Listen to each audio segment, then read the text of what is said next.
Good afternoon and welcome everybody to the Jeff Cameron Show, 93.3 Real Talk Radio, Warchant TV. Obviously, a little bit different demeanor at the outset of the show. That's because I'm surrounded by tons of other radio people doing their thing as well, and I didn't want to scream in the midst of their interviews. But we are here in Charlotte live from the ACC Kickoff on Radio Row. Just got out of, at the time that you're watching this, yes, I should say we're not live, but it is. Moments ago was the commissioner's address, which is at the start of the ACC Kickoff every year, something that in the past, certainly we've had kind of fun at his expense. I thought this year's was kind of interesting in some ways, so I'll talk about those things in a moment. I want to thank all of you for tuning in, 93.3 Real Talk Radio. Obviously, if you're listening in Tallahassee and driving about town, appreciate you supporting Tallahassee's only locally owned and operated radio station. It's important to support local, and thank you for doing so. And same goes for those of you watching on Warchant TV and tuning into the YouTube. Always appreciate it. Tom, you are back home holding it down. I am here, not a ton different from other years in which you've been here, and that includes the Commissioners Forum, where I feel like he does not have a lot of, relevance. And you and I were just talking about off the air a little bit about that. I think one thing about Jim Phillips, when you listen to him speak, I do not question his earnestness, his integrity. I don't.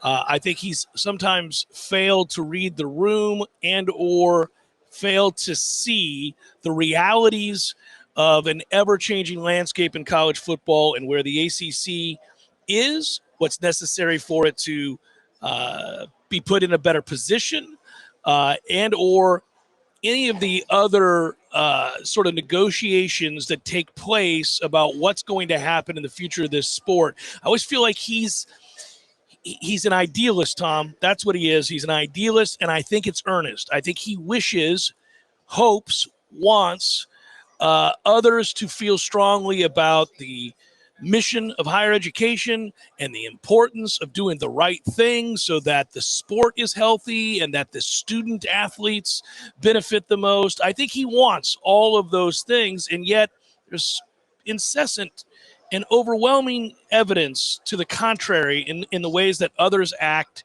and go about promoting, say, the SEC or the Big Ten or college football's, the CSC, the commission, the committees that vote teams in or out of playoffs. Like, all of the evidence that things are going to not go the way he wishes they would has been laid bare time and again, and yet when he gets asked, like he did this morning, about policies, for example, I know you'll be interested. I think a lot of our audience is interested.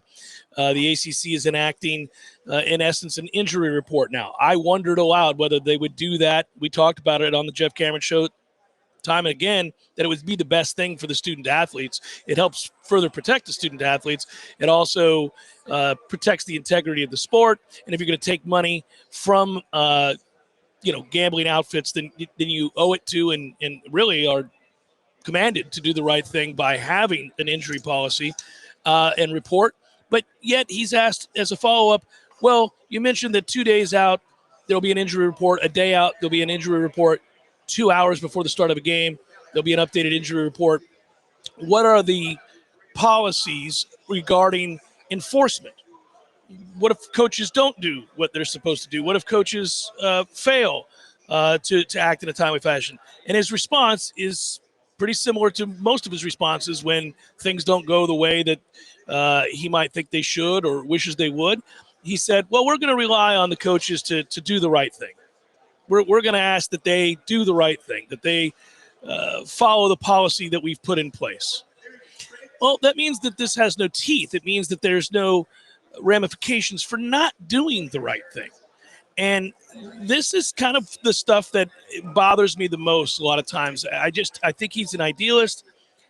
I do believe that he desperately wants others to understand and act in the best interests of the student athletes, of what's good for the game, et cetera, et cetera. It's just that they're not going to without strict enforcement. They're not going to adhere to these new policies or these rules or your wants and wishes simply based on what's for the good of the game, what's for the good of the student athlete. It's just not going to happen. And I feel like that's the way he operates while running this conference. Yeah, I thought this morning, the opening address, it seemed like he was grandstanding for the next gig. That's what I thought of his opening address, because he spoke, for 10, 15 minutes at length. This is before he got into the blood and guts of ACC football and what's to come this season and relative strength and those, usual press release talking points that a commissioner wants to hit on. He's talking about how we need to come together, how Congress needs to do this, and the sport needs to go in that direction. And, what's been very important to me is collaboration and listening and the values of the student athlete. And it just, to me, it felt like he was reading off his resume of the things that he's worked very hard on and the things he stands for.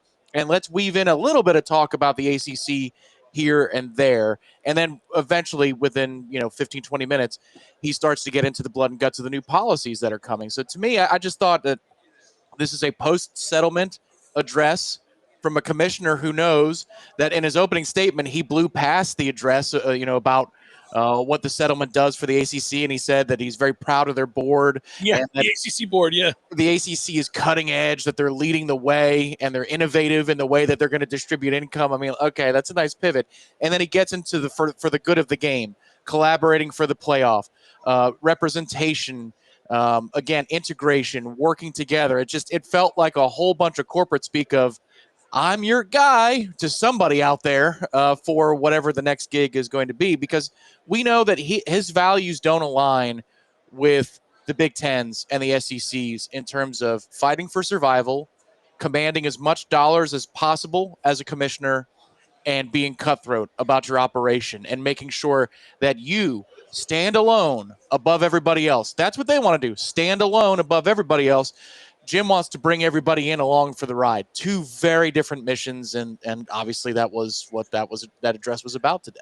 But see, that's the part that's interesting. I think that it's real. I think he really does want things to work collaboratively. I think he really does wish that people would see the higher calling of education and the protection of student athletes, and how if it's too slanted towards the SEC or the Big Ten, it hurts the entirety of the game and all the other student athletes of all the other conferences. And you're like, that's so pie in the sky, Jim. You believe that. You made that abundantly clear 2 years ago when we were making fun of the neighborhood speech. The whole, well, listen, we got to get our garbage picked up just like everybody else, and if we don't, it's not good for the neighborhoods, and other neighborhoods are affected, and you're incredulous sometimes.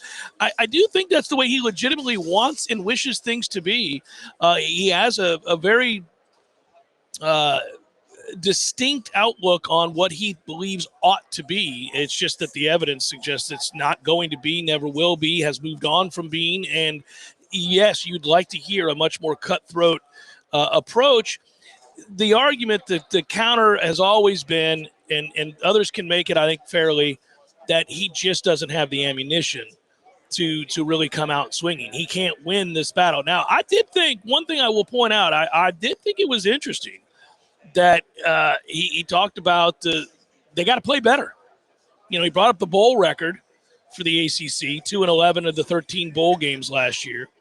He also addressed how poorly basketball has played in the ACC in the last couple of years and how it keeps him up at night, which made me chuckle a little bit. But the point is, he did say, in essence, look, we got to be better. And I think the part that resonated as far as demanding of the ACC's athletic programs to be better, to me, I thought he did a pretty decent job of saying, look, you can't go 2-11. And the other thing is, if you want more money under the acquiesce that I gave into in the lawsuit, then perform better. Perform on bigger stages, schedule better, your viewership number goes up, you win more games, you make more money. That's the reality of our situation. He celebrated that aspect. He has no choice, But I think that was earnest too. I think he realizes, look, man, I can sit here all day and talk about how good this league is, but we got our ass kicked on basketball's hardwood last year, and we certainly didn't bathe ourselves in glory in the postseason with college football either. We got to play better if I'm going to have any leg to stand on. Well, to your point about him being consistent as into his values and his principles, I saw the question. It was David Glenn we were wondering, is there going to be a Tobacco Road question? Oh, and it was a good one. Hey, a-hole, you told us that we were going to be all right, and you said last year, quote, for as long as it takes, end quote, we're going to fight and we're going to win. And this lawsuit is disruptive. Remember, he's like, this lawsuit is disruptive. Well, he hates all the lawsuits. He hates the lawsuits that are happening left and right over the new deal, the rev share. Yeah, he is. And again, he's calling on Congress to act. That's another thing he did today. I call on Congress to act. It's like, okay, man, what are you, like a stump speeching right now? Yeah. But the part where he's consistent is what drove us nuts as Florida State fans, as Clemson fans, as people who want more money, was his consistency to say things need to work for everybody and we need to listen. That was his response to the question from Tobacco Road, which is, what gives, man? And he said, hey, I have to listen to all members. and sometimes, that means that we need to do things that we don't necessarily want to do, but I want these institutions to be here. And the thing that he said that I don't believe at all is he said that Florida State and Clemson want to be here. Yeah. I believe that. I'm like, no, you don't. But that was rhetoric. That was nonsense. That was a lie. But I think what is great, the mark of a consistent person is the reason we were pissed off at Jim Phillips the last however many years is now the very same reason that Tobacco Road Media is furious with him for settling and greenlighting the settlement with Florida State and Clemson and just cutting us checks for more money because we're going to get more eyeballs. It cracked me up because the bottom line was the he cited the ACC's desire to end the lawsuits. That's a nice way of saying we had to cave. We weren't going to win in court. So we caved to unequal revenue distribution. To your point, that was David Glenn's question. Glenn elaborated that and illuminated for him that the last time this happened, the last time we were able to bear witness to something like this, it was in the Big 12, and we saw Texas and Oklahoma get a larger share, and then they ended up in the SEC anyhow. So in the schools that made more money either left for the Big Ten or left for the SEC, it didn't do anybody any good having to acquiesce to unequal revenue distribution, right? So the last time a big conference catered, it spelled doom. It spelled the end of the conference, is what David was saying. And he said, I had to listen to everybody. And I thought the interesting choice of words was, and this would drive me nuts if I was a supporter of his, even though, again, I think that there are aspects of what he believes that, may be something that you would aspire to. It's just not reality. But I thought that the use of the word, we made amends. Tom, that he snuck that in there. I thought, wait a minute. You're admitting that for far too long, Florida State and Clemson carrying the torch for this league, at least from a brand standpoint, given the fabric of college football, the two bigger brands in the conference were unfairly treated. That's interesting. To say, well, we had to listen to what they wanted. And I do think that, that there are two prongs to this, and there are ways for others to make more money now too. And while we did end up with a desire to settle this lawsuit, go ahead and give Florida State and Clemson kind of more of what they need. We made amends. I was like, whoa. If I were one of the other programs in this league, I was already pissed. Now you're not only talking about how equitable it is for everybody else, even though we know it's not. You use the word made amends as if to suggest you always thought Florida State and Clemson were right. Yeah, I didn't catch that wording, but what I did catch was something you mentioned earlier, which is it's the old adage in golf. Golf is a sport where people often complain about breaks they got or whatever. And the answer is from, the people who are serious about the game, play better. Stop, play better. You know, like, oh, you got this. You know what? Play better. Then you won't be in that position. And that's essentially what Jim got to today when he's like, schedule tougher.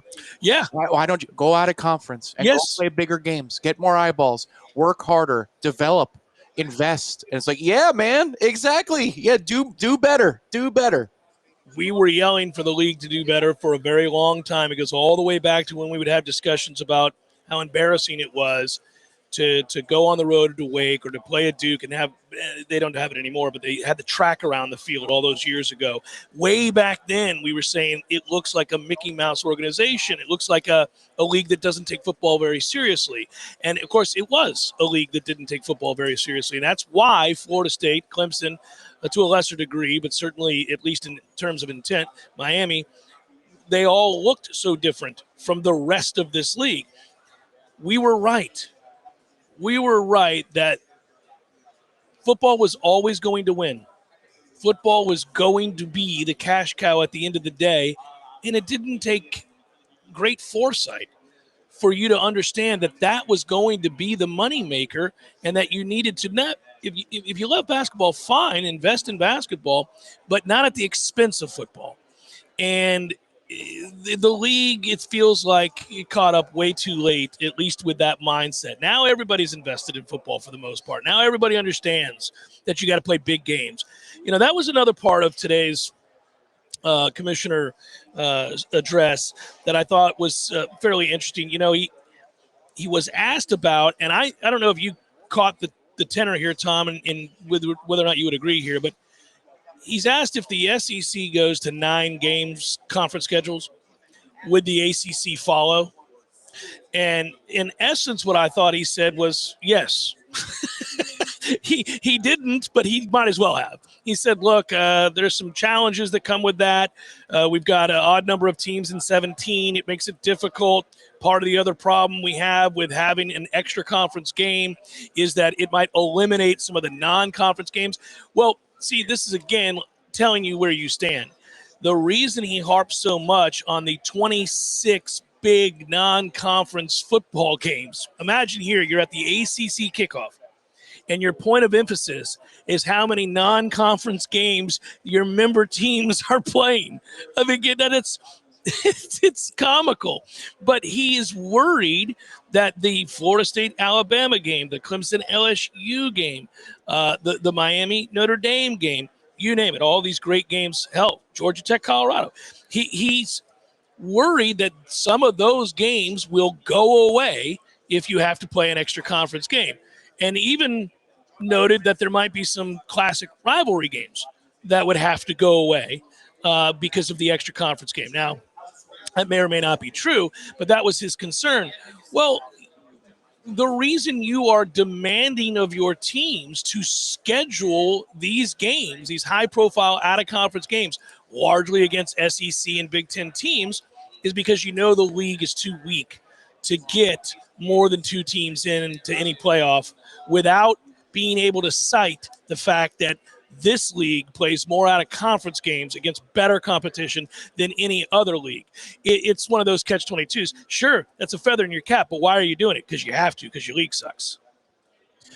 Correct. And yeah, you're right. It's these extra games. It's Florida State, Georgia down the line. It's Alabama. You're right. Those are the games that would go by the wayside. Florida State would always, as long as Florida's game to do it, Florida State's going to play. Yeah. But, you know, in a year, next year, for example, you know, Florida State has Alabama, Notre Dame, and Florida. That would be impossible in a 9-game conference schedule model, unless Notre Dame joined, which they won't, and they count as a conference game. You just can't make it fly that way. The only positive to a 9-game ACC schedule, if we need to do that for a year or two before we get the hell out of here, is there's by default at least 1 or 2 top contenders, and by that I mean, you know, top 5 ACC teams. 1 or 2 a year that have a cakewalk of a schedule in this league because there aren't enough good teams. Yeah. If you add a 9th game, the chances of that happening is lessened just a little bit because, you know, that Louisville schedule from 2023 or last year's SMU schedule, the odds say that you're going to pick up a Clemson or a Miami or a good team, you know, like we were 2 years ago, certainly not last year. And they're also going to be on the docket for you in a 9-game conference schedule. That's all well and good for determining an ACC champion and getting a better representative, two representatives in the ACC championship game in Charlotte, but it doesn't do diddly poo for you when it comes to what the selection committee is going to look towards, which is relative conference strength. That's only going to weaken your standing, not strengthen your standing. Yeah, the word inclusion, the word fairness, the word access was used a lot. He's still pining for the things that we now know don't exist in terms of that inclusion and fairness. Like he's asking for it to be something it's not going to be, and the evidence is all around you that it will not be. And yet he is still appealing to the better angels of Greg Sankey's nature. It's comical. Well, but I also think at this point in a post-settlement world, he knows that they're on a different course. Like the Glenn question is a question that he can't answer because he knows what that means. It spells that the ACC is determined to be a Group of 5 conference in the not-too-distant future, as long as there's a home for FSU, Clemson, et al. To land in, then that's the ACC's fate. And so if I'm already in for, a dime, I'm in for a dozen at this point. I think, and we got a break, I know, but I'll tell you what, it's interesting to take the tact of positioning. So trying to position yourself for a future ACC landscape. If he is going to remain commissioner, and again, this will not pertain to us in the very near future, let's hope.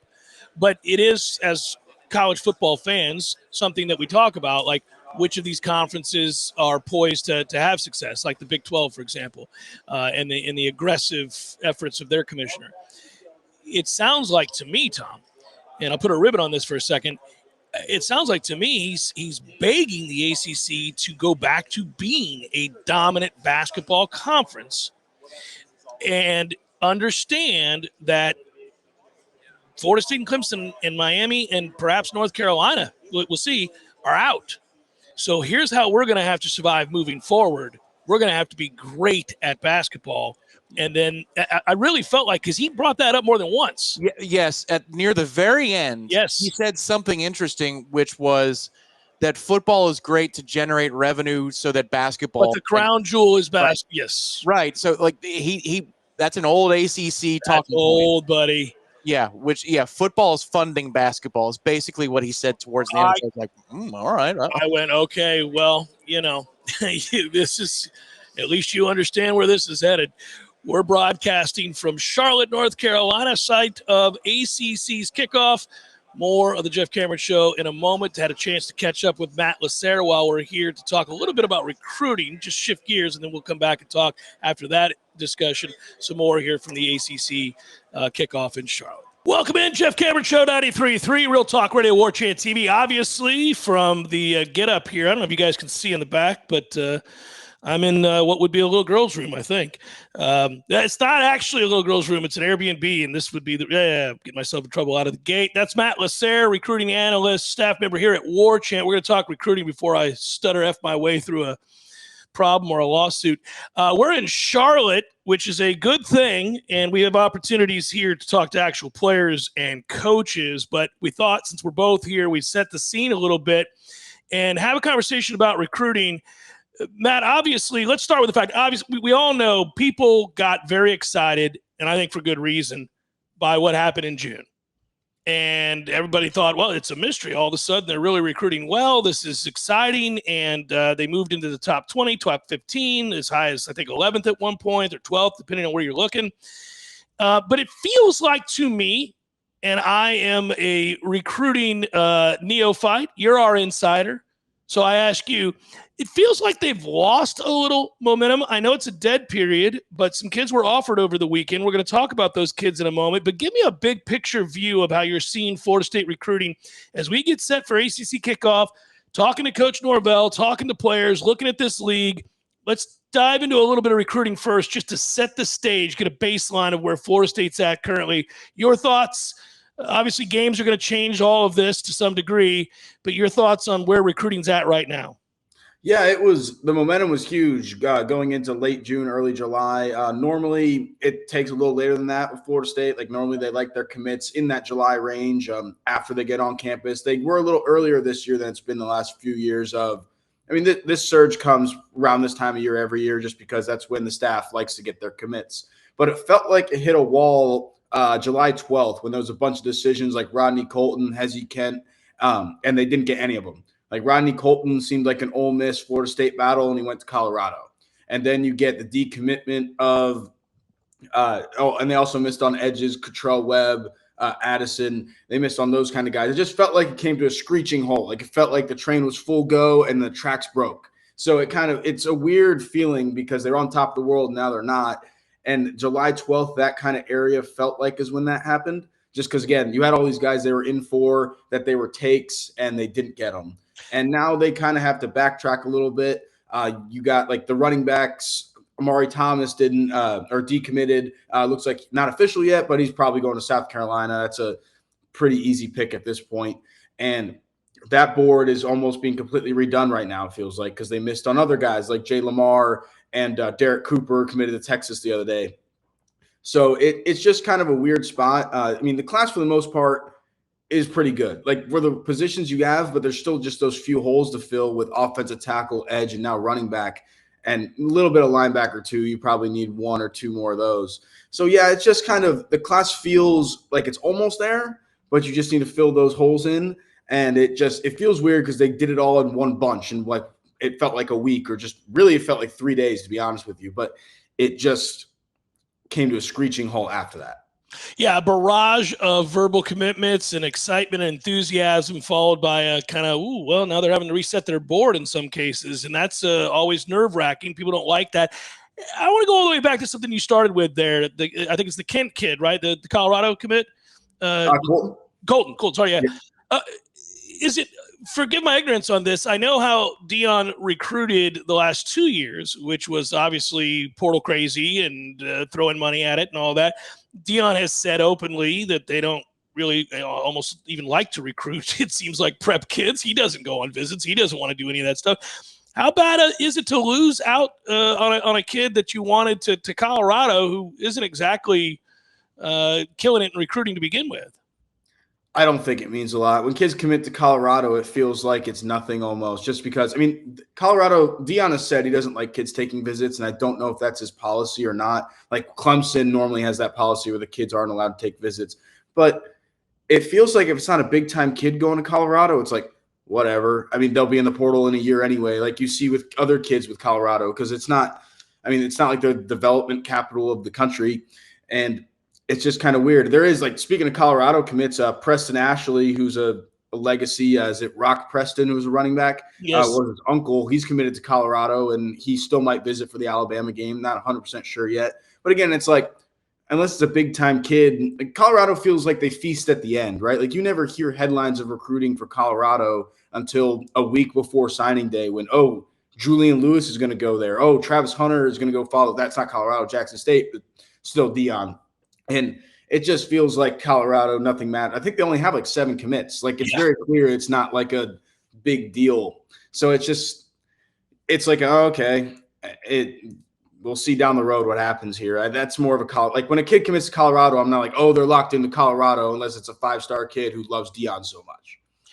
All right, twofold things here that I want to look at. I think it's vitally important. I think we've seen now, we've got more information, more data points on what the portal is and is not.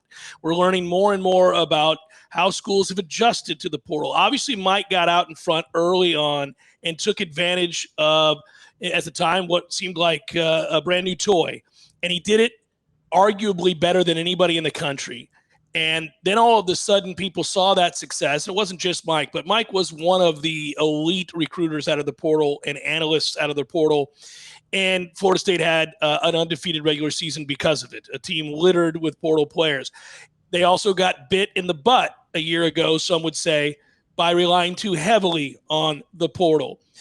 I know this. I know that what we're seeing in terms of the meat and potatoes out of the portal is you're not going to likely get big-time offensive linemen, 5-star type kids in the portal. and you're likely not going to be able to outbid some of the top bidders for any of the 1 or 2 elite edge rushers that might be in the portal. So you've got to find them in the prep ranks. You got to find them in high school. It concerns me greatly when I see edge after edge after edge either decide not to come and visit or turn them down altogether and fall out of favor. We just saw this with a couple of kids recently. Now Florida State is offering some more kids, which we're going to get into in a second. One of them is an LSU commit. He's a defensive end. There's a kid from Sweden who's an interesting prospect that Florida State's interested in. We'll talk about those guys, but I'm curious why is it just because obviously the season they just had makes it very difficult to recruit anybody, period. But then secondly, they haven't exactly been producing in mass offensive linemen to the league for years. So is that really their problem, is their reputation? And until they have this season this year under Herb Hand, I'm talking about offensive line now, where they could maybe go out and they run the football at 60% clip or 65% clip with the new offense, then all of a sudden the offensive line recruits will go, oh, okay, we got a chance to shine in that system. They're running the ball. Herb Hand's a different O-line coach than they've had up there. Maybe now Florida State becomes attractive. What are your thoughts on the struggle with offensive linemen, tackles in particular? Yeah, I think it's a combination of everything, right? Like 2-10, it's hard to commit to a place off 2-10. It's really weird overall. Like, who wouldn't want to, like, if you're an offensive lineman, why wouldn't you want to play in a scheme that's going to run the ball as much as Gus Malzahn wants to? Maybe they don't believe it as much when you see a wide receiver like Deuce Robinson. You're like, how aren't they going to throw the ball to that guy? But it's still like you feel like that would be really attractive in general. And it's just weird. It could be that Florida State doesn't value these kids as much as someone else may. And it comes down to financials. A kid like Wilson Zaire, who just committed to Auburn, who seemed like Florida State was trending for. That one's more of his brother went to Auburn. Now, his brother went to Auburn and was recruited by Herb Hand and Gus Malzahn there. So how much does that mean? But clearly it meant a lot more. That's alma mater than the relationships that they had. And Hugh Freeze needed recruiting wins, which he's gotten. He finally got off the golf course, I guess. But it's an interesting – it's really weird. It's hard to tell really what it is because I think in general, yeah, if you go and you see this offensive line, you see this team this season go and rush the ball a bunch and have one of the best rushing attacks in the country, then they're going to take a second look. Again, it's only July. We've learned last year. We've learned the year before that. July doesn't – it's cool to have them in the boat, but you still got to keep them in the boat, and other guys switch everywhere. I always wanted to do this. I never did, but I wanted to find the percentage of kids who commit somewhere in July and then end up going somewhere else. Like, it's got to be pretty high. Like, it's probably above 50% in my just guessing and seeing what goes on in the industry in general. So I think it's just that we have to wait and see, and I agree with that. And in general, they need to come out and they need to pay these kids. Like, if you want to get a difference maker, like, look at Georgia Tech. Got Josh. They wanted Josh Petty last year. They got Josh Petty because they know that's a kid they have to get. Like you just said, you're not going to get those in the portal. So they need to find that kid that they want, who's that difference maker on the offensive line, and go get him. And you pay for him. And then other kids are looking like, like that kid went to Florida State. Why am I not looking there? That clearly it's a good spot for an offensive lineman if this guy's going there. And then it's a domino effect like that. It's just kind of something, I guess like you said, the offensive line hasn't shown much development at this point. Obviously, new coach, new relationships. I think Herb Hand in general is a good developer on the offensive line. He hasn't shown to be a great recruiter. He casts a wide net, which is kind of makes it strange why we're having this problem. But I think he just needs to put it out in front and show it. Well, you got an offensive lineman coming to town who's committed to Georgia Tech, and he'll be here for the Alabama game. Bear Fretwell, who's got interest from Alabama as well. He's currently a 3-star, depending on where you look. What do you think Florida State's chances? Is it going to have more to do with how the game plays out in the opener, or is this exciting news for Florida State to get that visit?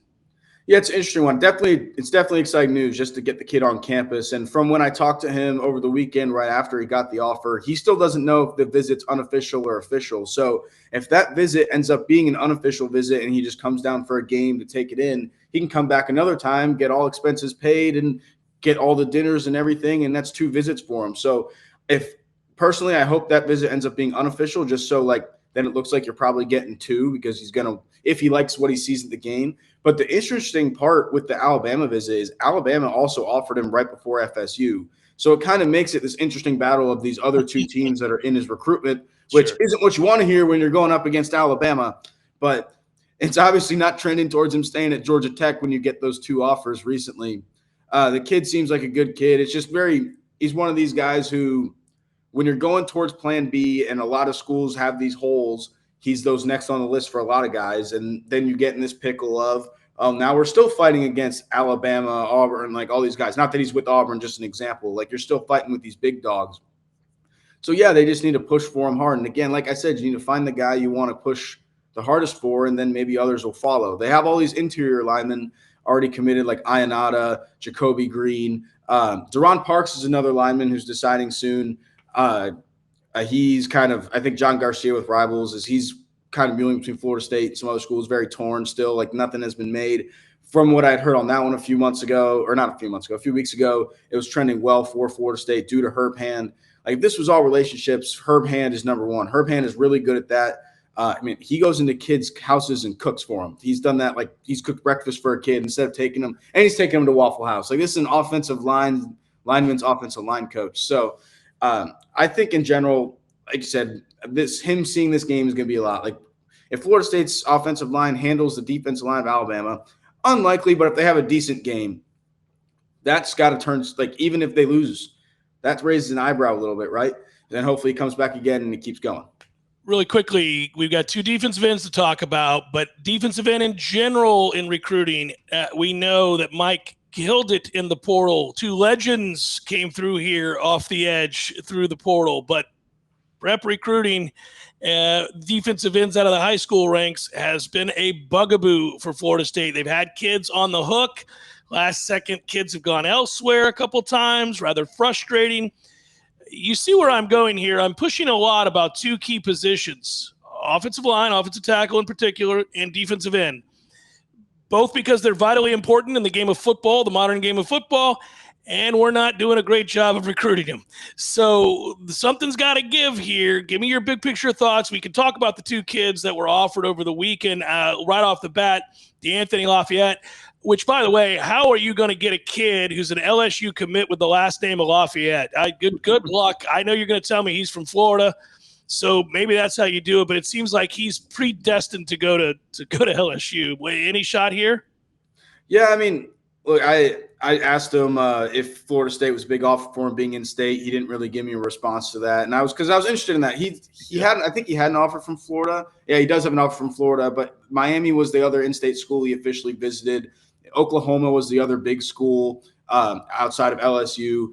It's a weird time to offer him because the kid's a beast. Like, if you watch his film, he is a beast, and it's weird that this offer didn't come earlier. He's from Lake Nona in the Orlando area, which I only knew for the nice golf course. I didn't know they even played football there, but he's from that area, and it's going to be interesting. He hasn't set a visit yet. He told me it was likely that he could visit, that he will visit Tallahassee in season. I mean, it makes sense. It's in-state kid. It's probably, obviously, he already turned down Miami. So after that, this is his best chance to be an in-state. But, yeah, man, if you're getting an offer from LSU and you're already committing their SEC, where that's where they're known, like the trenches is why the SEC is known as the best conference in college football. And so why wouldn't you want to go there? But, again, it's weird that you can't sell this right now when you had a Jared Verse and all those good edge prospects of Jermaine come in. Even though they were through the portal, because they still developed. Like, Jared Verse was still developed here. He came from Albany. Like, it wasn't like he was some superstar coming straight out of Albany, right, even though it felt like he was. But you still showed development. Part of that could be coaching change with JP moving from edge to linebacker, and now you have Knighton running the whole defensive line, which makes it a little interesting because most of these kids end up at the jack position if you're really projecting them. It's not DN, it's more the jack, which – I still don't truly understand it. I need to watch more of Nebraska last year and see it on the field for us. But that's where you're looking with these kids.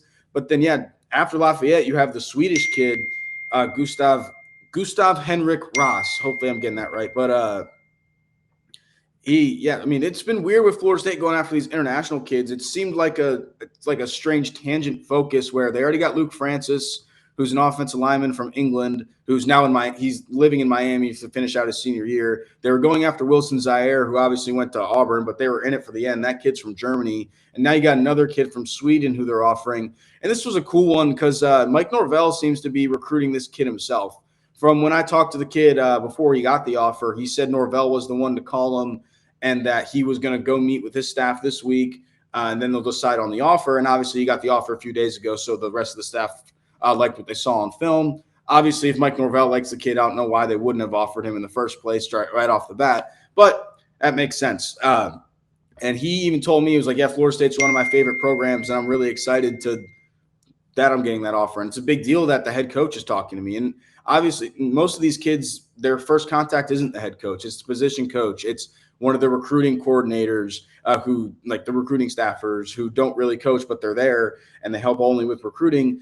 And it's a lot different. It makes you feel wanted when the head coach is hitting you up right off the bat. Well, it's huge, and I'm biased because way back when, you may remember Bjorn Warner, and our friend Von Stryker had himself a career, and I would love to see another young man come on down the pike. Pretty cool that Mike is recruiting, so we'll keep an eye on this. Just wanted to get a surface-level view here of where Florida State's at after the momentum kind of died down, but they're still in a pretty good position right now. Obviously, much of what's going to happen throughout the course of the season will dictate terms here. Matt, always appreciate the insight, buddy. Obviously, I'm here in Charlotte with you. We'll be seeing each other a bunch tomorrow over the next couple of days. But thanks for jumping on with me and giving me some insight. Yeah, man, enjoy the pretty pink room. That was when I was looking through the Airbnb. That was the only one I wasn't going to take. So I'm glad you took that one. I got the pink room, buddy. Good times. Good times. Thank you. Chef Cameron Show 93.3, Real Talk Radio, Warchant TV. You know, we talk a lot about the place the ACC finds itself in.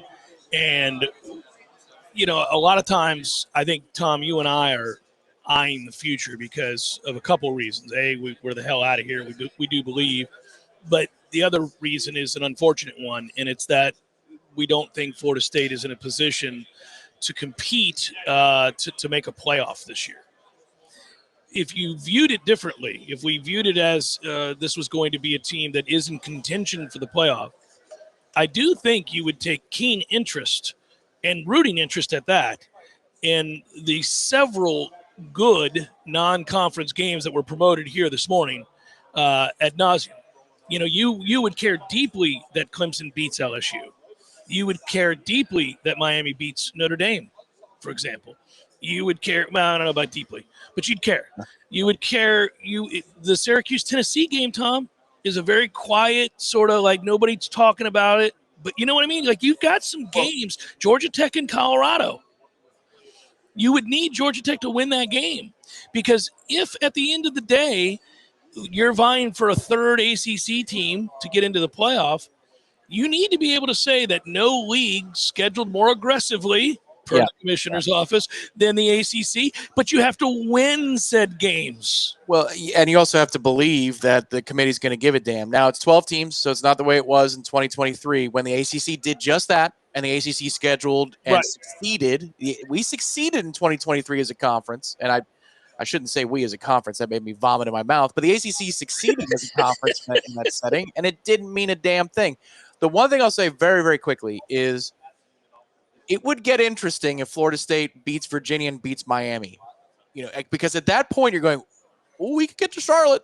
Oh, don't trip up and I mean, you're going to lose to Clemson, but don't lose any of the other games. And shoot, we might make it to Charlotte. Right back where I'm currently sitting. Yes, yes, and I like visiting here. I would like to do it twice a year, every year. It'd be great. It would be ideal. You're right. It's kind of interesting. Short segment here. Obviously, we got to get to the second hour. Went long over the last two, but that doesn't mean I don't have time to mention my friends at Cornbread Hemp. You know why I'm doing it. Cornbread Hemp's CBD gummies. A huge part of my nightly routine in terms of wellness and getting some sleep. Easing stress, aches, pains, whatever it might be. Cornbread Hemp's CBD gummies are made to help you feel better and relieve that stress and discomfort that you feel in your everyday life. They only use the best part of the hemp plant, the flower, for the purest and most potent CBD, and USDA organic to ensure safety and purity. All products third-party tested. Right now, Jeff Cameron Show listeners can save up to 30% on their first order. Just head to cornbreadhemp.com/warchant. Use code warchant at checkout. That's cornbreadhemp.com/warchant. Remember to use the code warchant. Hour number 2 forthcoming. Stay with Jeff Cameron Show. We are in Charlotte, North Carolina for the ACC Kickoff. Hour number 2, Jeff Cameron Show 93.3, Real Talk Radio, Warchant TV. We are here in Charlotte, North Carolina, ACC Kickoff. Don't normally start the second hour like this, but look at this. Ira Schafel joining us on the set. Like this is a set. It is. It yeah, is like a this. set. It's set. We sat by each other in the Commissioners Forum and heard the address. Tom and I were talking last hour a little bit about the injury report. We'll see if coaches adhere to it. I thought that was interesting. Tom's sense was, and I want to get yours because I haven't asked you this yet, that it's almost like he's a commissioner of a league that's a dead man walking and he knows it.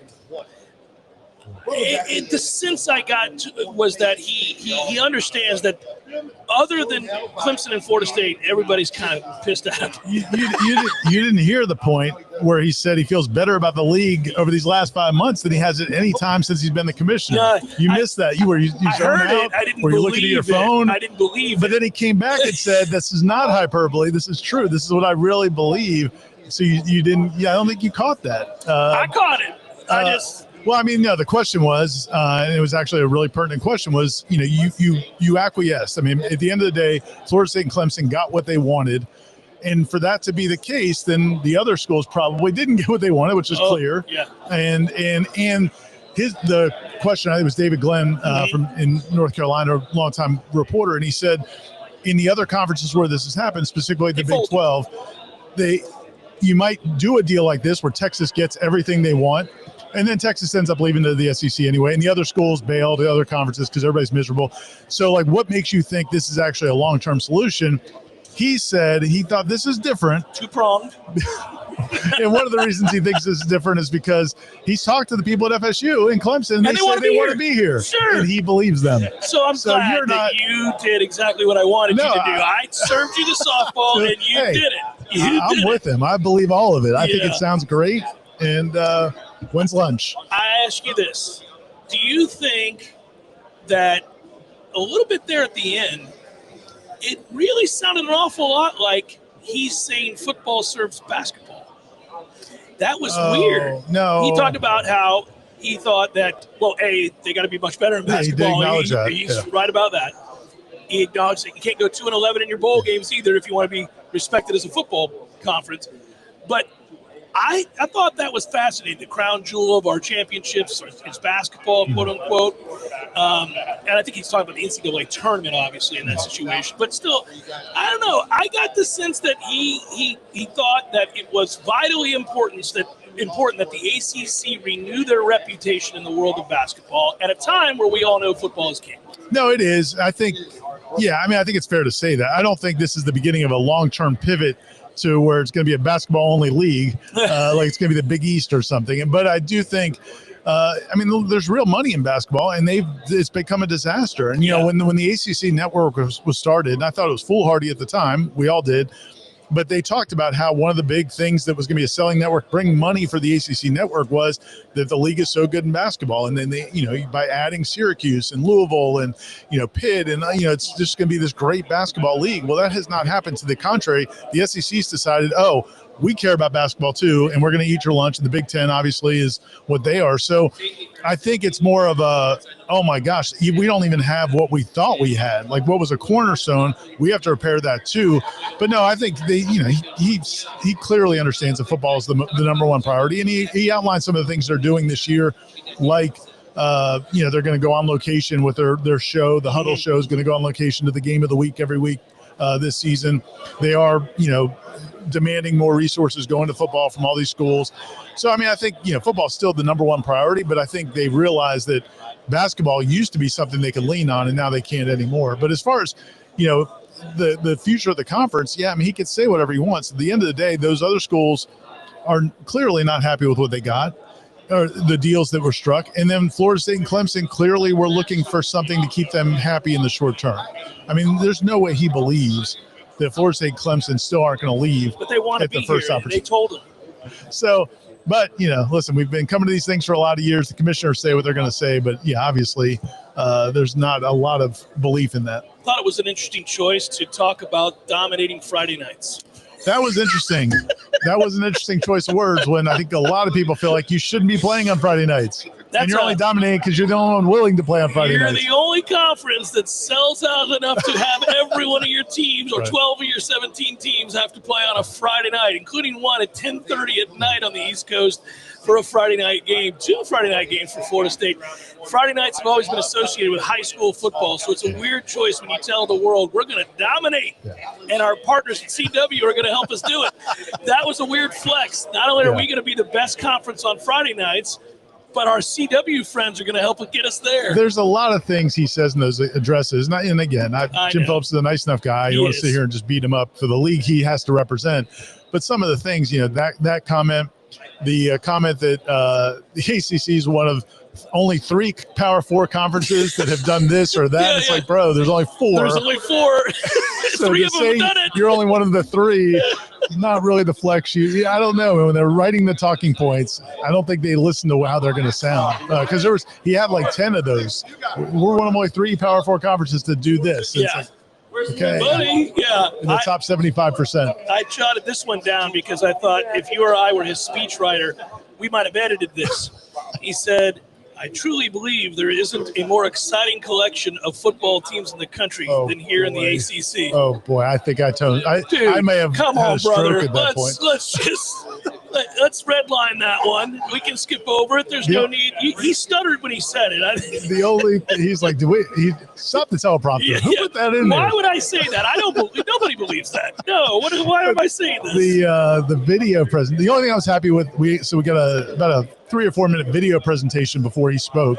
Florida State was actually in it. It's a hype video, and that was my first question: is Florida State actually going to be in it? Yeah. And the first one was just Osceola and Renegade, and I was like, okay, that's safe. And then I was thinking, I hope this isn't one of those where it's like every highlight, like on the draft this year, where every highlight is somebody smoking Florida State. It wasn't. It wasn't. Thankfully, they're very careful about that now. They could have done that. Yes, there were plenty of highlights with old players chasing players running past. chasing the 9 conference games. It sounded like to me that he all but said, if the SEC goes to 9, we're going to 9. It sounded like he intimated that. First, he said, there's been no appetite to go to 9. But then when he did say, if the SEC goes to 9 and we go to 9, which made it feel like he's saying it might happen in concert. But then the first thing he said was, you just worry about the rivalry games, which we all know. I mean, if that happens, it's going to be hard for. It's probably going to be hard for Florida State and Florida, and to keep playing. I feel like Florida State and Florida always would. It's just the game, like this Alabama game would go away. For sure. The Georgia game coming up, that's got to go away if you play 9 conference games. You're not if Notre Dame's not in your league, So I feel like that would go away, and it's tough because it's a weird thing for him to celebrate the 26 non-conference games that ACC teams played this year. I was telling Tom last hour, it's got to be the oddest thing to stand up there and tell everybody that you think the ACC is suited in an elite status in college football, and yet celebrate how many games you're playing out of the conference. Based on who you're playing out of the conference. And you have to. I think it's very obvious. One thing I will give him credit for, this is the bout of realism that I think needs to invade his skull more often, which is that he knows the league's not strong. And so he clearly, it seems like it's a mandate from the commissioner's office to schedule tougher games. He's telling there's no doubt about that. Yeah, he's telling all of these athletic departments, look, if you don't want to see our teams get screwed again by the committee, who he has great respect for, then you're going to have to schedule teams out of conference like SEC and Big Ten teams. Yeah. Clearly. Well, and the problem here, there's actually a big banner down the hallway that says, toughest non-conference schedules of all the conferences, because they're, so that's definitely a talking point this year, is that they have scheduled up. But the problem is, you're supposed to be one of those top conferences, and the only way to have the toughest non-conference schedule is because you don't have the toughest conference schedule. Like, you're playing the other great teams that are not in your league. If the Big Ten was only playing a bunch of ACC schools, they would not have the toughest non-conference schedule. Right. But and then the other problem with that is that's the best you can do right now with the league the way it is right now. The best they can do is schedule those tougher games. The problem, and I think somebody asked him, was, well, what happens if the SEC does go to 9 games and the Big Ten's already there, and what if you can't schedule those games anymore? Then what do you have? You're already in a weaker league, and now they won't play you anymore. Oh, yeah. What do you do? I thought that's very much what that question was about. Like, hey, man, you're about to get squeezed again. Right. And yet, I know it's his worldview, and I actually appreciate his worldview because I think he believes it. He wants people to do the right thing for the sake of doing the right thing. And it's very gullible. It makes me sad that people won't, but they don't. And we have a lot of evidence to that end. What did you think he said this more than once, and every college football fan cares about this, so this is why I'm bringing it up. The College Sports Commission, he's talking about with the rev share and real NIL, not pay for play. He said communication, implementation, and compliance. And he said, look, I know that as it stands currently, you can choose to play outside the box, the rules, which all of these teams that we seek to compete against are going to do. Right. He seems to understand that, and yet is reliant upon them to just do the right thing because college football needs it. Well, he wants Congress. Wants Congress to get involved because he knows they're not going to do that. Yeah, and that's really the only salvation. And and again, I agree with what you're saying. Jim Phillips does believe, he believes in the mission of college athletics. He even talked specifically about he doesn't want football players to be called athletes or any scholarship athletes to be called athlete or called employees. Right. He wants them to be called student athletes because that's what they are. They're not real employees yet. And he wants that to stay defined and stay separate from, pro sports. But, it is where we are. But at the end of the day, he knows, though, it's the only way it can be saved is if Congress comes in and provides protections where they're not going to be sued, every other day by somebody else. But who knows if that's actually going to happen? So it's all hope and prayer that that's going to work out. But that's the same thing with like NIL and hope that people are going to abide by it, and the injury reports, and hope that people are going to provide the injury reports. Hopefully Greg does the right thing for the betterment of football. Yeah. Hey, buddy, Greg's not going to do the right thing for the betterment of business. Hope usually isn't the best approach, but I don't know what else he can do. That's all he's got. They're at a position of weakness. They're not determining, the best he can do in terms of like the college football playoff. He talked about access to the playoff and all that. The best he can do is navigate with these other conferences and try to put pressure on the SEC and the Big Ten to do the right thing by the sport. But at the end of the day, he can only do what he can do. He's a minor player. He's not the power broker. Talked about the need for all programs in any league to show restraint, to show for the betterment of the players and for the institutions of higher learning. I'm with you, Jim. Yeah. But it ain't going to happen. And it's what's so depressing right now for the average college football fan. Listen to this. They're like, well, we can all want a lot of things. It's been shown time and again that's not going to happen. A good question would have been, I didn't ask it, but a good question probably would have been to say, okay, what do you say to your coaches in this conference and ADs at this conference when there's so much money on the line for all these schools, when they know other schools are not going to abide? What do you tell them to do? Are you asking them to fight with one hand tied behind their back? What's realistic? What do you tell these coaches when they tell you about all the tampering, all the things that are going on at these other schools, or schools already reports being way outside of the $20 million cap? What do you do if you don't go fight in the mud? What else can you do? What are you telling them? And I don't know what he would say, but that's the question. It's one thing to have that as your goal or your hope, but there's also the reality of these coaches that have to go try to win games to save their jobs and their staff. It stinks when your commissioner has to repeatedly say things like that he's appealing to fairness and inclusion and the hopes that the committee who he believes is honorable and doing the right things. I don't know if you agree with me on this, and maybe I would be I'd probably be a poor politician because of this, but I don't get why, after you've been shown time and again that they are not upstanding, they don't adhere to some sort of moral ethical code. At all. Why do you then, as a commissioner, because here's what I would, it's not only would I not appeal to that, I would not then go an extra mile to say how I think they're all good people and how I've been in those rooms and they're all very fair down the middle. And that, why does he do that? Does he think that is going to provide cachet for him in the future? This may be unanswerable. Yeah, that's a good question. It's a naivete that it was really annoying. Yeah, I was just thinking back to, remember Mike Tranghese when he was like the Big East commissioner? I think he might have gone to the AAC or something, but he always took the opposite approach. He threw fire bombs at everybody, grenades at everybody. I can't believe he ripped the ACC when Swafford raided the Big East. Mm-hmm. And he took that approach, and I don't know if that worked either. I don't know if there's a good answer, but no, that's definitely Jim Phillips' approach. He is a guy that's going to try to work behind the scenes. He actually got asked that very specifically about, there's been some conferences and commissioners that have come out politically and made statements about what they want, about what they're not happy with in the playoff discussions. And he said, that's just, I don't feel like that's helpful.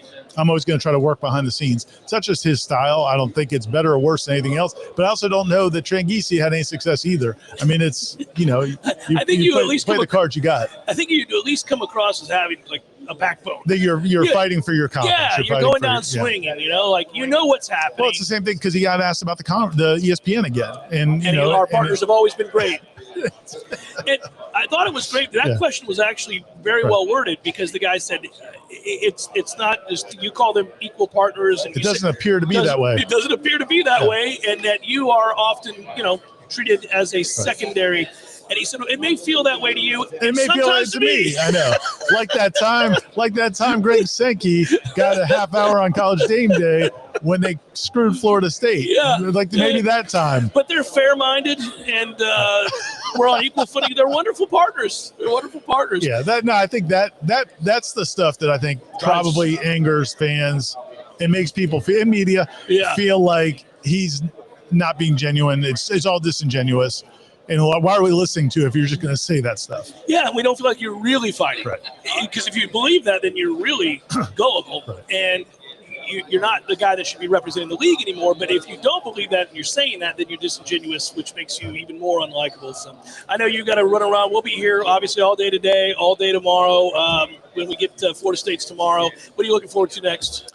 The player breakouts, the player and coach breakouts. Miami's players are about to go in and talk, so we need to talk to some of those guys. And I think Stanford, a few other schools that Florida State's playing this year.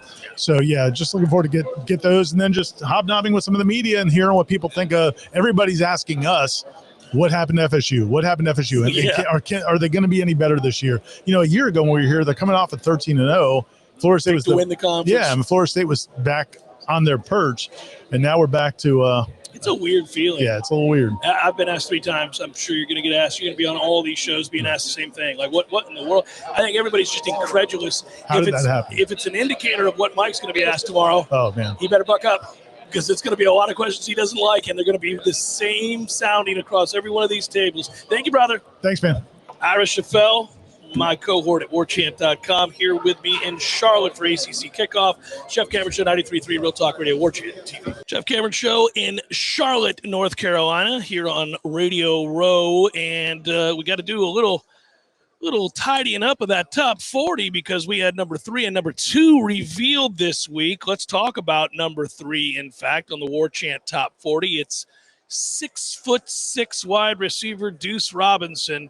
And he's a kid that comes in at number 3 on Warchant's top 40 list that I think, Tom, we are all very, very hopeful to see emerge as an elite player for the Noles and really in college football because the tools, we talk a lot about recruiting. We talk a lot about where Florida State has whiffed, where Florida State has succeeded, where they need to get better.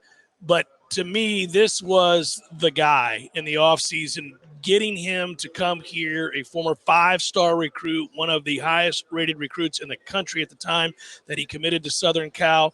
It was a case in which another legacy got away initially, and we were all frustrated by that. But now he's where he belongs in our eyes here at Florida State.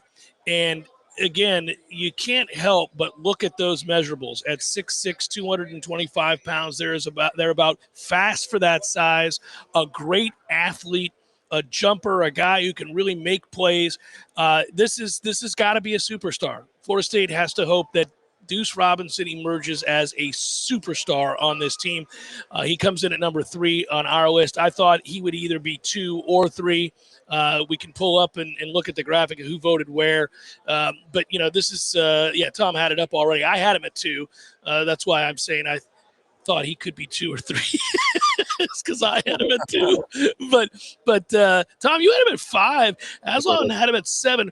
Let me ask you if the reason for it is that this is a running offense. That's a part of it, but also I went trenches to begin too. We all know who number 1 is probably going to be now. Obviously, by elimination purposes, you can guess it's likely going to be the quarterback. That's at number 1. But after that, I went trench player, skill position player. So Deuce Robinson is the first non-quarterback skill position player I have on the board. because I do think he has explosive playability. And even though this offense is run first, it generates downfield shots. Like, this is a receiver body type and skill set that is made for downfield shots off of play action or RPO looks. That's what Deuce Robinson is. So I'm not shorting him one bit. It's just I think that the left tackle, best defensive lineman, best edge rusher are a little bit more important for the team's success, because let's say that you take Deuce Robinson off the field for a given week. It doesn't help your cause, but it doesn't hurt as much as if your left tackle was gone or if your best edge rusher or your best defensive lineman were gone, I think, given the way that this offense is constructed. But that's to say nothing about the importance that Deuce Robinson is going to have overall. He's going to be extremely important, and he's a guy that I think is wired right for this moment too. He is somebody that we've had the opportunity to speak to away from media settings because of the relationship that we have with his dad, Dominic Robinson. Deuce is unbelievably well adjusted in this era of NIL, look at me, social media. Dominic has raised quite a mature citizen, and I think he's ready for this moment. And he looks at it as, yes, an opportunity to play at the place that he grew up rooting for, that his dad played for. But Deuce is also looking at this as a business opportunity, and he's got the right mindset for it, I think, this year. I think it's hugely important, but he is perfectly suited to launch into not only a starter's role, and remember, he's only started 5 games in 2 years. Now, he has been productive in the times that he has played. 23, he got to catch footballs from Caleb Williams, who ended up being the number 1 overall pick. He caught 16 passes for 351 yards and 2 touchdowns. Last season, 23 catches, nearly 400 yards, and 5 touchdowns. So he's been productive. That's 39 receptions, 746 yards, and 7 touchdowns over 2 years. But again, 2 seasons, just 5 starts. So you're talking about a kid now who gets a chance to start every week and really look at a launching pad for his career, because he's going into his junior season. His body has gotten bigger and stronger and thicker. He's better able to handle it. I think he's going to be a very good blocker because he's a willing teammate there. That's an important aspect of this, especially in this system. He's going to have to really want to be exemplary in the receiver blocking aspect of what he's being asked to do, because obviously that's the only way you're going to get the football in the air. Gus has said that, is if you do the things that you have to in the running game, because you have the wrinkles off of it. And he has said the right things when been asked about it. So I'm excited for Deuce, because I think he's the kind of player that the fan base is going to love to watch play.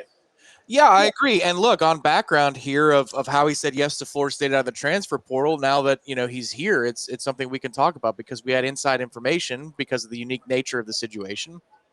The pitch that he got from Gus Malzahn and Mike Norvell, but Gus specifically, about what the offense can do for him, he was blown away by it. That's why he chose Florida State. It wasn't because, there was a homecoming element to it. He wanted to go to the East Coast, check out where dad played. It was about the pitch. And even though this is a run-first offense, Gus was able to effectively communicate that if you're the number 1 receiver in my offense, you're going to get targets, and you're going to get targets down the field. And then what we heard from camp, before he was limited a little bit towards the middle and latter parts of spring camp, was that not only is Deuce Robinson very good, and as you would imagine a 6'6" receiver is, which is competing for the football, going up and snatching the football away from defenders, that he actually legitimately can get going down the field. This is somebody who has speed to his game. Not every tall and rangy receiver has that element. This is why he was one of those top flight recruits coming out of high school, was because it's not just about the size profile. There's real athleticism there, and there's a lid lifting element to what he brings with that size. Florida State has other options at receiver that are faster. There's no doubt about that. Mekhi Danzey being the fastest of them all. Squirrel White's a burner. Heck, even Gavin Blackwell has some downfield element to his game. Jalen Lucas. But don't sleep on Deuce Robinson's speed. Don't sleep on Deuce's speed down the field. That's something that they're going to be using this year. It's not just about, RPOs are going to generate good looks for him. If you take one false step as a corner or a safety, he can beat you in a foot race to a spot. So that's why he could be something very special this year, and we hope that he's obviously healthy enough to do that. Was really productive, was really good in camp before getting a little banged up there late in camp. That was most unfortunate for those of us who got into the one scrimmage. He was not participating in that. But I will say this, I had a chance to ask Mike Norvell about him. Mike obviously also volunteered when he was interviewed post practices in spring to talk about players that he thought shined. A lot of Mike's post practice spring conversations were about motivating guys and talking about what's not being done and the need to improve in certain areas.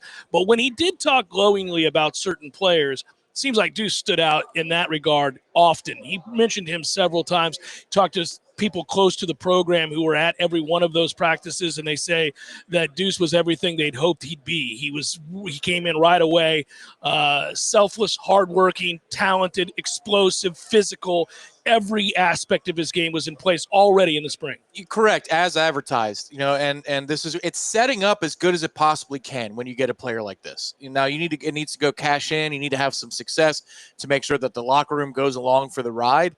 But if you're talking about somebody who sets and leads by example, I know, again, people could say we're biased because we have a relationship with Dominic, and I've been doing videos with Dominic now for a few years.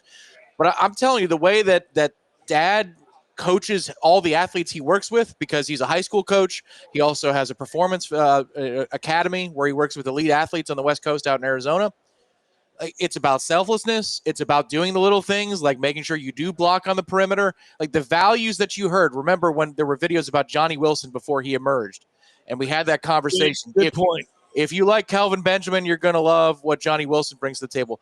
Well, there hadn't been a better blocker in the last 20 years at Florida State or 15 years at Florida State than what Johnny Wilson was. I mean, that guy was a menace on the perimeter. So I fully expect to see all of those little things add together. And what I can also tell you is, again, from just having a little bit of inside knowledge, is that Javon Boggs is around Deuce Robinson a lot. The younger receivers who want to make a dent at this level are around Deuce, even though he hasn't proven it the way that Squirrel White has with production and track record.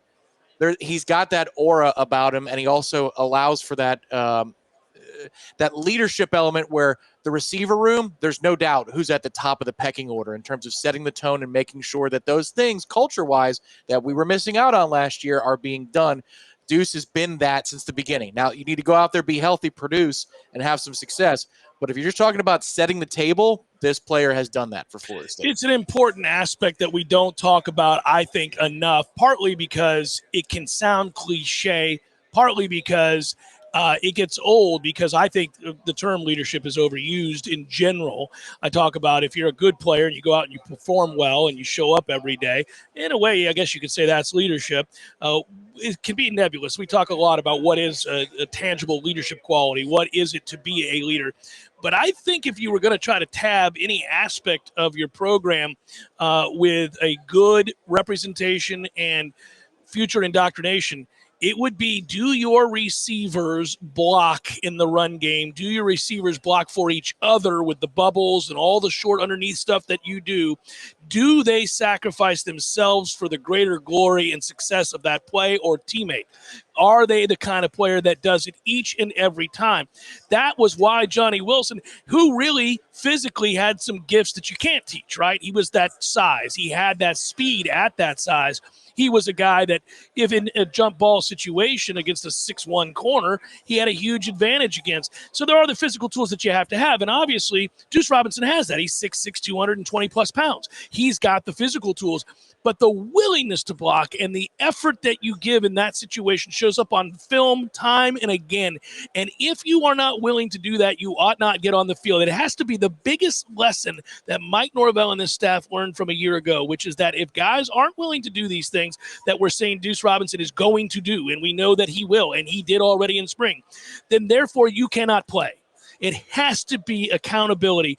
This is a player that sets the stage and sets the tone for accountability, even though he's never taken a snap in the garnet and gold. Yeah, and I think also the dynamic of how Gus Malzahn runs an offense is important to discuss here, which we've touched on it already. But at the top of the depth chart, those guys play, and they play, and they play. It's not like last year and the year before where there's rotation. They kept their studs out there a lot in 2023. But there was still an awful lot of rotation where you're saying, well, why are our best players not on the field in key moments? Yes. And last year, it was like hockey line changes where you don't even have a first line, and all your guys are skating in even 15 minutes apiece. And you're like, what the hell? Why are we not 26 minutes for my best player? In football, that's, hey, man, if we're running 80 snaps, I need you to be out there for 65 or 70 of them. Well, Gus believes that.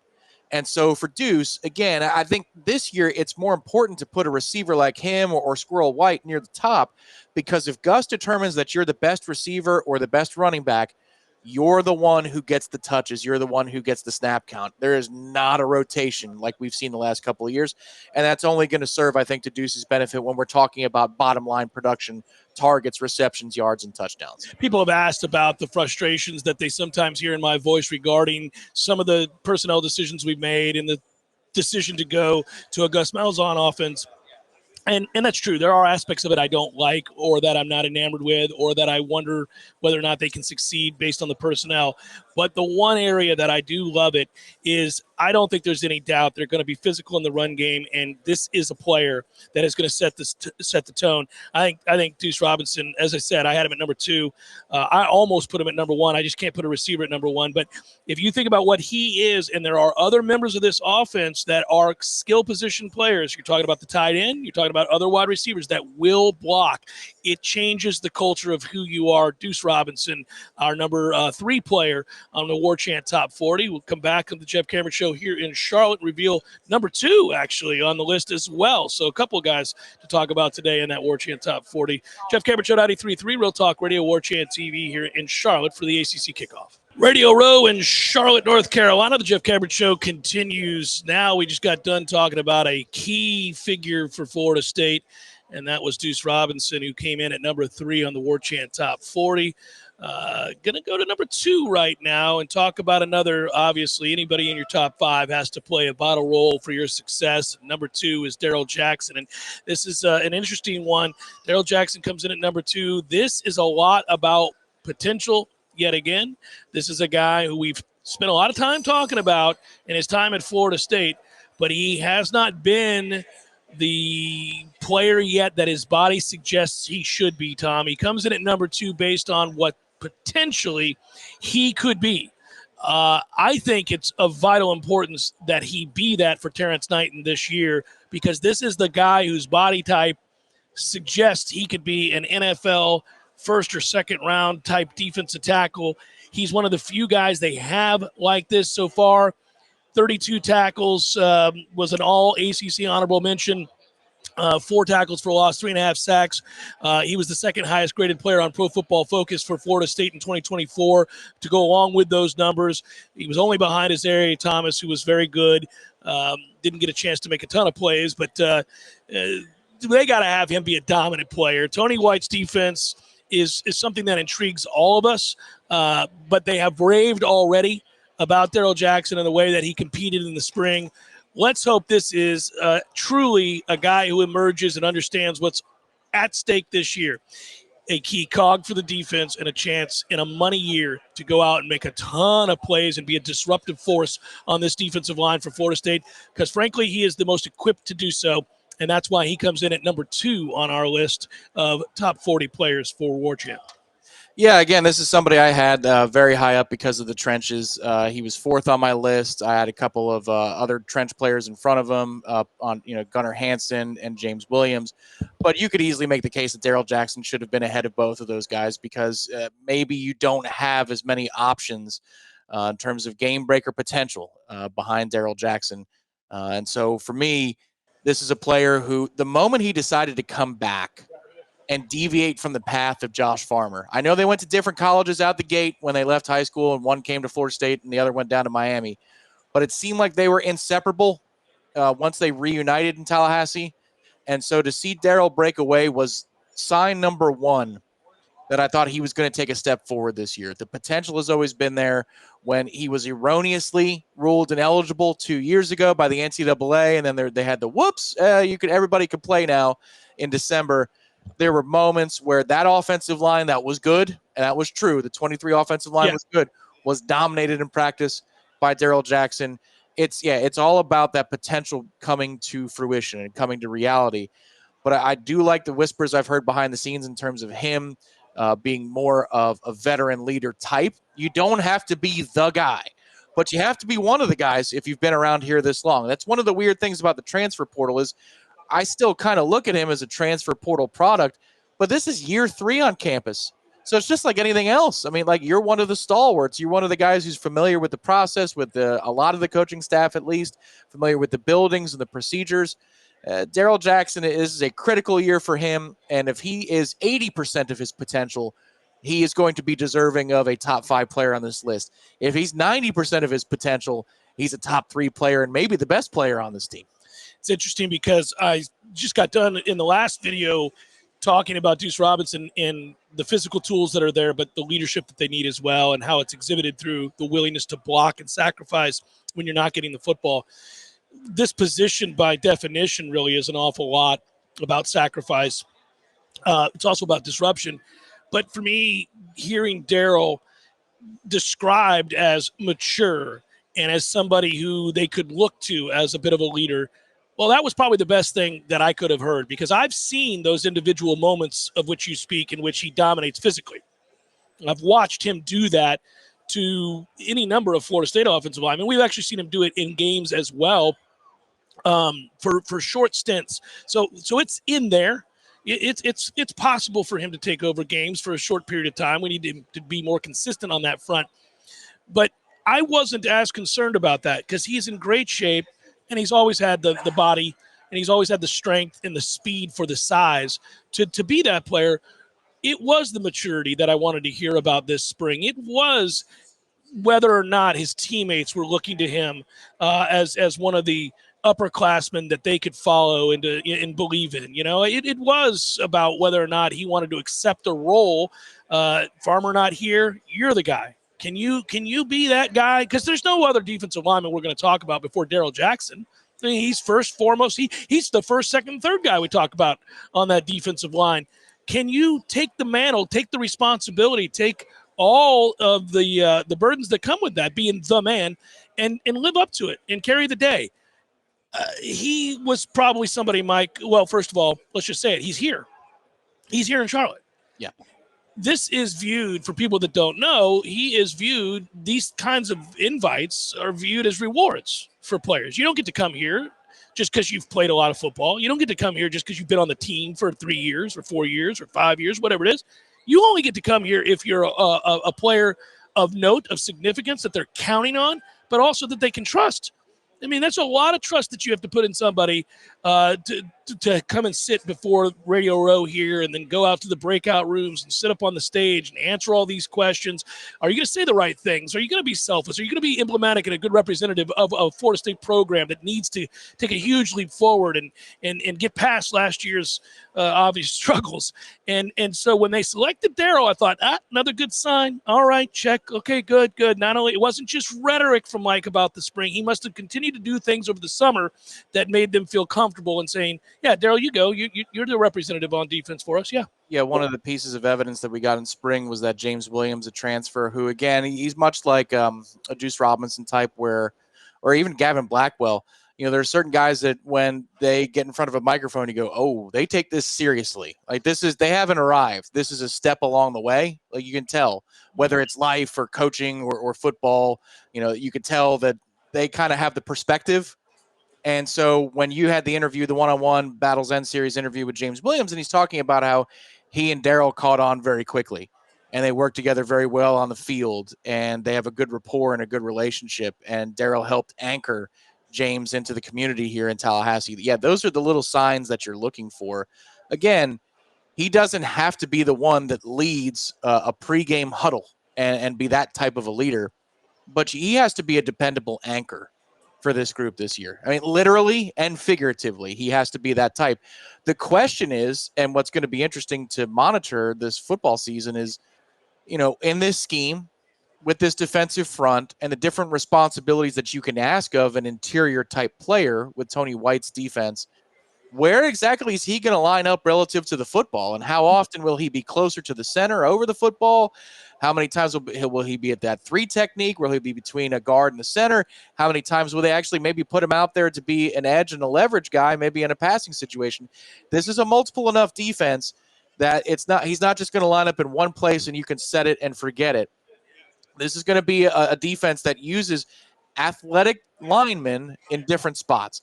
That doesn't mean that he's going to rush the passer off the edge. It just means that within the defensive interior position group, Darryl might line up in a lot of different places week to week or even within a game. He's got to be a disruptor. And listen, Tony White's defenses are nothing if they don't stop the run, and he consistently stops the run. 2 games last year where they were woefully bad against the run. We know what those 2 games are because as soon as Tony White was hired, everybody wanted to see what did Nebraska do? Oh, yeah. I remember they had that great game and they shut down Colorado. I remember they had that great game and they shut down Ohio State and that offensive line and that rushing attack. But then you looked at a couple of other games and you went, what was going on against Indiana? What was going on against UCLA? You looked at a few of those things. But by and large, Tony White, wherever he's been, and his mindset and his philosophy and what they seek to do with this defense is predicated on stopping the run. I believe most great defenses are built around stopping the run first. We can get into the nuances of that. But you're going to select Darryl Jackson as your horse against the run. He's 335 pounds and can move and plays with leverage. He's just never done it consistently enough for us to call him a star. But this ranking is indicative, obviously, of somebody we think has a chance to be a star. 6'5", nearly 340 pounds. You see the rankings there. Matt had him at number 1. Tom, you had him at number 4. I had him at number 3. Everybody had him in the top 5. It makes sense that Darryl Jackson is our number 2 player on the Warchant top 4. That makes a lot of sense. I mean, and again, if you're trying to devise a path for Florida State to score an upset, for example, in one of the 4 marquee games, Alabama, Miami, Clemson, and Florida, it starts with the ability to keep the point total down to 17, 21, 24 probably at most, unless Florida State's playing with great tempo. Then maybe things tick up by a half a possession or so, or a half a score or so. But it would start with making sure that you win first down, and it would make sure that it would be by making sure that you get off the field when you have a chance in a 3rd and 8 or a 3rd and 10. And Darryl Jackson is going to be a part of all of those situations. Sometimes a defensive interior guy, like think Eddie Goldman before he had his breakout year in 2014. There were moments in that Clemson game where he got after the passer. But it was just his presence and his physicality that turned that game on its head. If you recall, there was a pass interference that set the ball at the half-yard line, or was a review on a touchdown. It came back to the half-yard line of the 1. He jumps off sides. Right, and you're thinking, like, well, what's the point? They're going to score a touchdown anyway.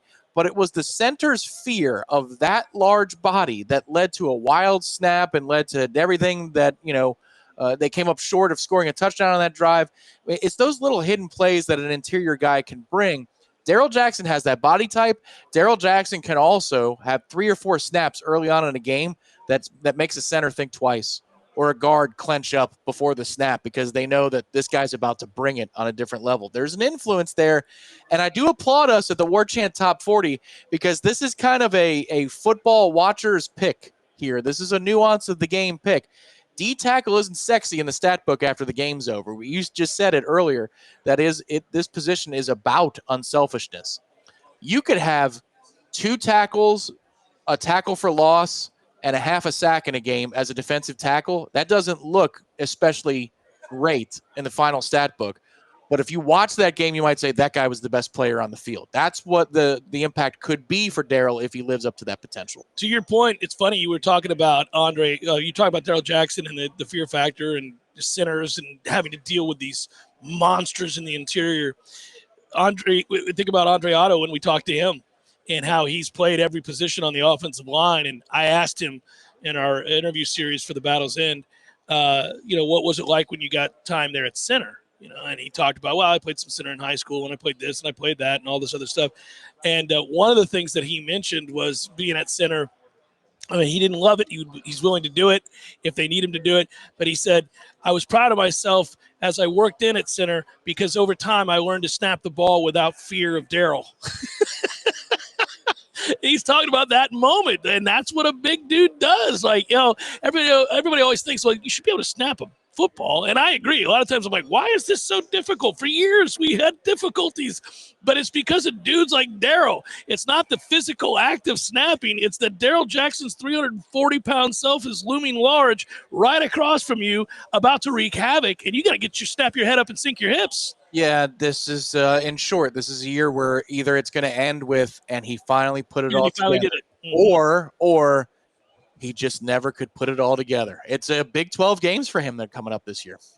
Daryl Jackson, number 2 on the Warchant Top 40. Hour number 3 forthcoming. Jeff Cameron Show live from Radio Row here in Charlotte, North Carolina for the ACC Kickoff. That's coming up next.